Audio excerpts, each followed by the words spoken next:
If you make it to the pros, on average, it's about 2.5 years. Let's say you played 4 or 5 years like I did. Now you're looking at 17, 19 years of your life was kind of really put into this window of you've dedicated everything. And they say this, that what NFL players, professional athletes in general, when they leave the game and through identity crisis, is the same thing that happens when older people retire.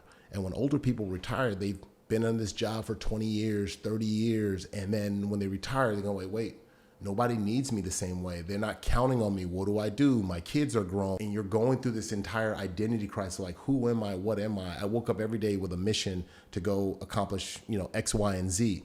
And so the only difference is that you're 25, 26, 27 years old and you're going, wait a second. I poured everything I had into making it to the pros. What did I sacrifice? You had to sacrifice something to gain something. And you sacrifice all the extracurriculars. And now it's over. And you're now stuck with, what do I do? How do I do it? People see you a certain way. People only want to put you in a certain box. And you're trying to break out of that box. So how'd you do that? How'd you go? First of all, you're done. So you're done with football. What are you getting into next? How long was that gap before you figured it out and you said, oh, this is my next chapter? Yeah, I moved through pain is really what I did. In order for me to transition, I had to move through pain. I was down in the dumps. I remember not wanting to leave my house. I would go out at nighttime so nobody would recognize me. Not that I was super famous, but in San Diego when I retired, I went home. Like, it's just, people always ask me, man, you still play? You can still play? And I'm like, gosh, I don't want to answer this anymore.